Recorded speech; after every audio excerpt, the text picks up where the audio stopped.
My name is Emma. I grew up in Salt Lake City, where I learned early how to stay quiet in rooms where laughter was easier than understanding.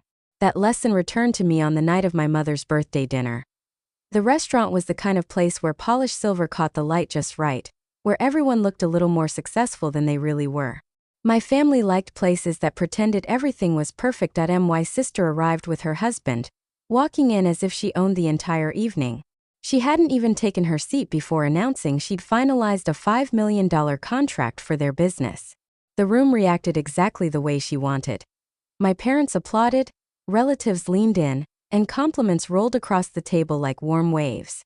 She absorbed every drop of admiration. Then someone asked about me. My sister smiled, the kind of gentle smile that hides sharp edges. She told everyone I was still doing my little desk job. She laughed, paused, and waited for others to follow. They did. Even my parents joined in. My father looked at me and asked what I even did all day. The table turned toward me. It felt like a spotlight I never wanted. I didn't explain. I didn't defend myself. I only looked at her husband, then back at her as she proudly repeated that number. 5 million. I stayed silent because I knew something no one else at that table knew. Not yet. They would be shocked when they found out who the real investor behind that contract was. If you've ever been dismissed by your own family or stayed silent until the right moment arrived, follow this story, because everything changed after that night. When I was in high school, the pattern in my family became unmistakable. Why? Sister Sophie was always the one people talked about. She walked into a room in a way that made others shift around her, like she naturally belonged at the center. My mother said she had the gift of being seen. My father agreed, as if some people were simply born to be noticed more than others. They never said who was meant to be overlooked, but I figured it out. Family gatherings revolved around Sophie: school plays, group projects, club events. My parents sat front row with applause ready before she even stepped on stage. I attended too, but more like a background character required to fill the scene. Meanwhile, I learned to move quietly. I taught myself to cook. I organized my own study time. I handled my problems because waiting for help often meant waiting forever. I didn't resent the independence.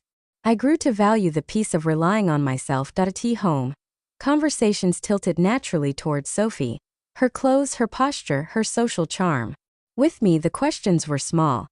Did you finish your assignments? Is your room organized? Are you being polite? Their words weren't cruel, just minimizing. I shrank to match them. I can't pinpoint when the emotional distance began. It grew slowly, like dust on a shelf no one thinks to clean. I was there, in the same rooms at the same holidays, but always slightly to the side. Sophie didn't mean to hurt me. She simply lived in the world she was given. She was encouraged to speak, so she spoke. I was encouraged to be quiet, so I listened. We grew into roles none of us remembered. Agreeing to point one afternoon before one of her school events, she adjusted her hair beside me and practiced her smile. When I asked if she felt nervous, she said she couldn't afford to be. People expected her to shine. That simple sentence made something inside me shift. Our lives were shaped by expectations we didn't choose. As we grew older, we didn't grow closer. Sophie entered a world of networking and public approval. I built a life quietly. She didn't ask much. I didn't share much. We were sisters by memory, not by closeness. That was the foundation for the dinner years later. The laughter that night didn't start that night. It started long before. Years later, I lived in a small apartment on the east side of the city, plain walls, big windows, and quiet. I built a consulting practice helping small companies restructure their growth strategies. My work grew through referrals and results. I didn't talk about it. My online presence was minimal. My social circles were small. My goals were clear. Silence didn't bother me, it gave me space to think. Over time, I began making small investments, supporting founders who reminded me of people who often went unseen. I invested not in flashy presentations, but in quiet determination. The returns grew steadily. My life remained simple. Around that time, Sophie's company began to struggle. I didn't hear it from her, of course not, but from someone else. The business looked stable from the outside, but internally they were sinking. They needed capital. I reviewed their financials. I knew what was missing. I also knew Sophie would never ask me. So I invested anonymously through a private structure. I didn't want applause, I wanted to matter quietly. The amount $5 million was significant, but I could part with it. I believed in giving Sophie a chance to rebuild. And the company did recover. Sophie regained her confidence, her reputation, her smile. I watched from a distance that I didn't expect gratitude. I only hoped one day she might see me differently. About a year later, she invited us to dinner to meet someone new. Evan. He was polished, charming, and practiced in the art of being admired. He spoke about business with sweeping, impressive-sounding sentences that lacked depth. My parents adored him immediately.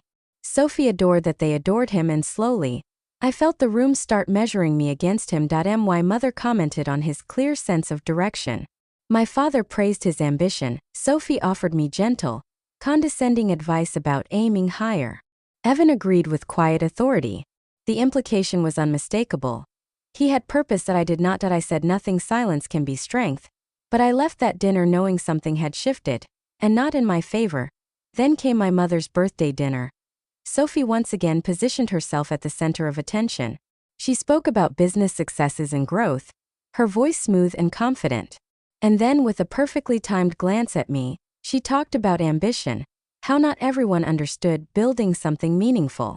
Evan called her disciplined and driven. My parents nodded, smiling. The circle of admiration closed around her. I sat quietly, realizing this would be the last time I allowed myself to be placed in the shadows they had chosen for me. It was the silence before change. The next morning, I woke early, made coffee, and opened my laptop. I reviewed the investment documents, my shares, the contracts, the capitalization tables. I had held that company up. And yet, Sophie still positioned herself above me with ease. Silence was no longer protection, it was participation in my own diminishing. After a call from my friend Maya, who reminded me that loyalty shouldn't require erasing myself, I drafted the withdrawal notice. I reviewed every sentence, sent it to my legal team, and closed the laptop. For the first time in a long while, silence felt like clarity. A week later, my parents asked us to meet. The moment I entered the room, I knew they sensed something was coming. I told them calmly. I was the investor behind Sophie's turnaround. I had withdrawn my entire investment. The shock was immediate. Sophie's expression twisted from confusion to fear. Evan leaned forward, measuring the implications. My mother asked if we could work something out. That family shouldn't let business interfere with love. I told her. Love shouldn't require silence. My father looked at me for a long moment, and in his eyes I saw something I had never seen before. Understanding. Sophie asked why I never said anything. I told her the truth. I stayed silent because I wanted to believe we could grow closer. I stayed silent because I wanted to believe time would soften us. I stayed silent because I hoped she would one day see me. But I was done being silent. There were no arguments. The ending didn't need shouting. It was final. Months passed. Without my investment there. Company bent under its own weight. Layoffs, stalled projects, fading confidence. Eventually it closed. Not suddenly, but inevitably. Reports surfaced that Evan had misused company funds. He was investigated. Sophie wasn't charged, but her reputation was bruised. My parents reached out, wanting reconciliation. Their messages were kind, hopeful. But I didn't respond. This wasn't revenge. It was conclusion. I moved to a quieter coastal city. A small place with wide windows and sunrise light. I continued my work, expanded a few investments, and met people who knew nothing of my past. For the first time, I didn't feel small. Some endings aren't loud, they're simply final. And sometimes final is enough. Respect is the foundation of every relationship, even family. Blood doesn't justify cruelty. Love without respect becomes imbalance. Support without acknowledgement becomes self-erasure. Choosing yourself isn't abandonment, it's self-preservation. Thank you for staying with me until the end of this story. Your presence matters. If this experience resonates with you, feel free to share your thoughts.